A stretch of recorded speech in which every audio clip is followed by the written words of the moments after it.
नमस्कार, hot topic में आपका स्वागत है। मैं हूं अखिलेश शर्मा।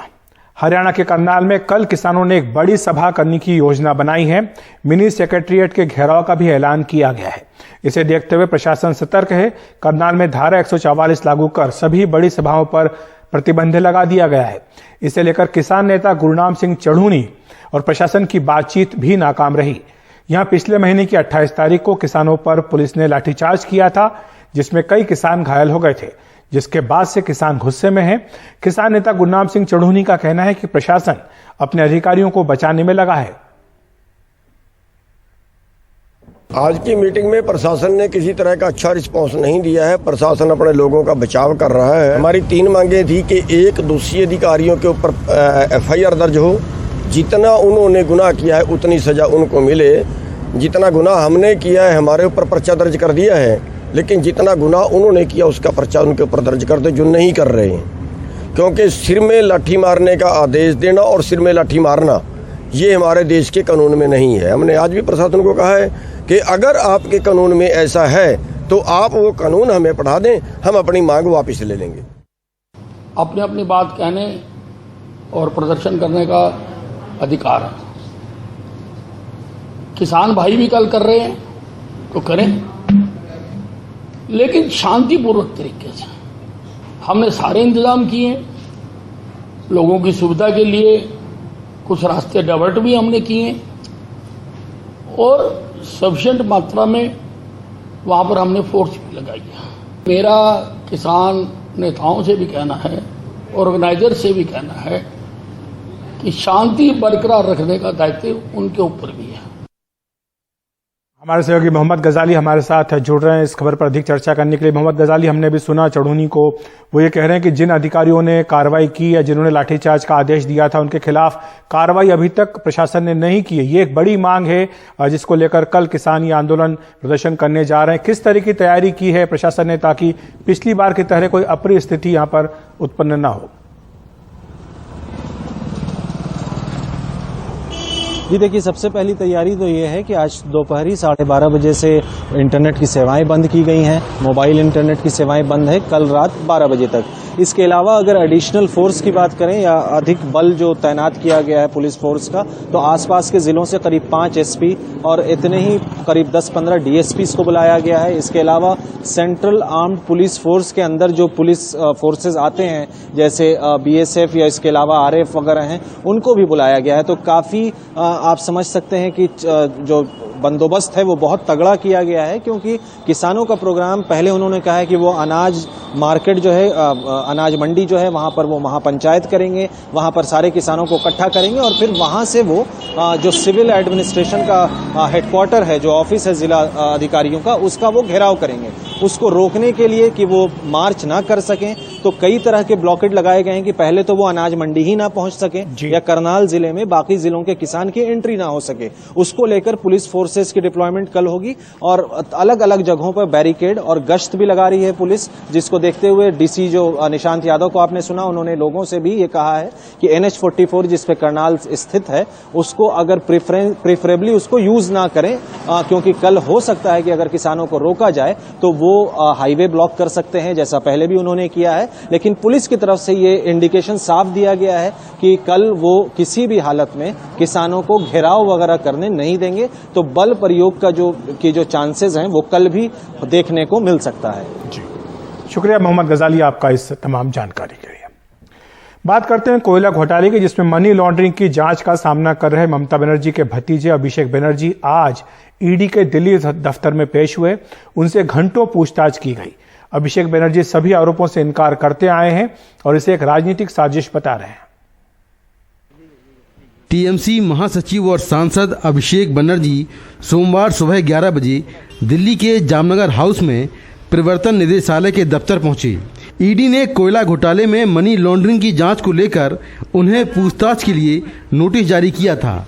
इससे पहले 1 सितंबर को ED ने अभिषेक की पत्नी रुजिरा बंदोपाध्याय को पूछताछ के लिए नोटिस जारी किया था, लेकिन उन्होंने कोविड का हवाला देते हुए कहा था कि उनके 2 छोटे बच्चे हैं, इसलिए वो नहीं आ सकती। इन्वेस्टिगेटिंग एजेंसी के तौर पे मुझे बुलाया गया है 6 तारीख का समन मुझे भेजा गया था और जैसे मैंने कहा मैं कोई भी इन्वेस्टिगेशन फेस करने के लिए तैयार हूँ। भाई वो अपना काम कर रहे हैं, हम यहाँ पे आए। तो जो सर आरोप लगे हैं आपके ऊपर वो गलत हैं या जबरदस्ती? भाई मैं वो बहुत पहला दिन से साफ करके बताया हूँ। यहाँ जो ऑफिसर्स हैं उनकी जांच करें, इन्वेस्टिगेटिंग एजेंसीज अपनी काम कर रही है और देश का नागरिक के हिसाब से हमको सबका उनका कोऑपरेट करना चाहिए। मैं इसलिए वहाँ पे आई, बाकी उनका काम है और देश की जनता तय करेगी। कोयला घोटाले का ये मामला साल 2020 में सामने आया। सीबीआई ने इस घोटाले को लेकर 27 नवंबर 2020 को केस दर्ज किया था। आरोप है कि आसनसोल और उसके आसपास के इलाकों में कोयले की खदानों से बड़े पैमाने पर कोयला चोरी किया गया। अभिषेक बनर्जी की कंपनी में ऐसी कंपनियों के फंड ट्रांसफर करवाए गए जिन पर कोयला घोटाले में लिप्त होने के आरोप लगे हैं। इसके एवज में कंपनियों से कुछ बोगस एग्रीमेंट भी करवाए गए। कोयला चोरी का खुलासा कोल इंडिया लिमिटेड की स्वामित्व वाली कंपनी ECL ने किया था। ईडी ने इसी मामले में मनी लॉन्ड्रिंग का केस दर्ज किया था। इससे पहले सीबीआई भी पश्चिम बंगाल विधानसभा चुनाव के समय अभिषेक बनर्जी, उनकी साली के पति और ससुर से पूछताछ कर चुकी है। हालांकि अभिषेक बनर्जी ने कहा था कि ये आरोप एक राजनीतिक साजिश का हिस्सा हैं और आरोप साबित हुए तो वो फांसी लगाने को तैयार हैं। हालांकि अभिषेक बनर्जी शुरुआत से ही अपने ऊपर लगे आरोपों को राजनीतिक साजिश करार देते आए हैं, लेकिन अब देखना होगा कि ईडी की पूछताछ में क्या कुछ निकल पाता है और ईडी अपने दावों पर किस तरह से खरा उतर पाती है। नई दिल्ली से कैमरामैन शशिकांत झा के साथ मैं मुकेश सिंह, NDTV इंडिया।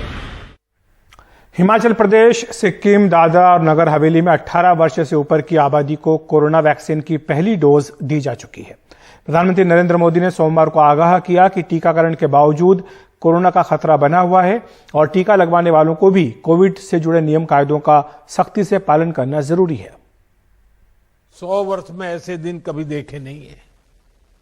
100 वर्ष की सबसे बड़ी महामारी के विरुद्ध लड़ाई में हिमाचल प्रदेश चैंपियन बनकर के सामने आया है। हिमाचल भारत का पहला राज्य बना है जिसने अपनी पूरी एलिजिबल आबादी को कोरोना टीके की कम से कम 1 डोज लगा ली है। हिमाचल प्रदेश के कोविड टीकाकरण से जुड़े स्वास्थ्य कर्मियों और टीका लाभार्थियों को संबोधित करते हुए प्रधानमंत्री नरेंद्र मोदी ने सोमवार को कहा, हिमाचल प्रदेश के बाद अब सिक्किम और दादरा नगर हवेली ने भी 18 साल से ऊपर की उम्र वाले लोगों में 100% टीकाकरण का लक्ष्य हासिल कर लिया है। कई दूसरे राज्य भी इस लक्ष्य के करीब हैं। हिमाचल में 1/3 आबादी को दूसरी डोज भी लग चुकी है। अब राज्य सरकार नवंबर तक सबको दूसरी डोज देने की कोशिश में है। हम सुनिश्चित करेंगे कि 30 नवंबर तक हम सेकंड डोज भी हिमाचल में पूर्ण कर सकें। इसके लिए इस लक्ष्य के साथ हम आगे बढ़कर के काम कर रहे हैं। प्रधानमंत्री ने टीका ले चुके लोगों को आगाह किया, टीकाकरण के बाद भी कोरोना का खतरा बना हुआ है। आज मैं सभी देशवासियों को कोरोना से सतर्क रहने का फिर आग्रह करूंगा। अब तक लगभग 70 करोड़ वैक्सीन डोज लगाई जा चुकी हैं। वैक्सीन तेजी से लग रही है, लेकिन हमें किसी भी तरह की उदासीनता और लापरवाही से बचना है। और मैं डे 1 से एक मंत्र बोल रहा हूं, दवाई भी कड़ाई भी, दवाई भी कड़ाई भी के मंत्र को हमें भूलना नहीं है। भारत में टीकाकरण अभियान शुरू होने के 7 महीने बाद भी सिर्फ 2 राज्य और 1 केंद्र शासित प्रदेश अपने यहाँ 18 साल से ज्यादा उम्र के नागरिकों को 100% पहला डोज देने में कामयाब हो पाए हैं। जाहिर है आगे का रास्ता लंबा है और आने वाले दिनों में भारत सरकार को राज्य सरकारों के साथ मिलकर टीकाकरण की प्रक्रिया को और तेज करना होगा और साथ ही कोरोना के खतरा को देखते हुए आम नागरिकों को भी पूरी सतर्कता और सजगता बनाए रखनी होगी। दिल्ली से हिमांशु शेखर, NDTV इंडिया।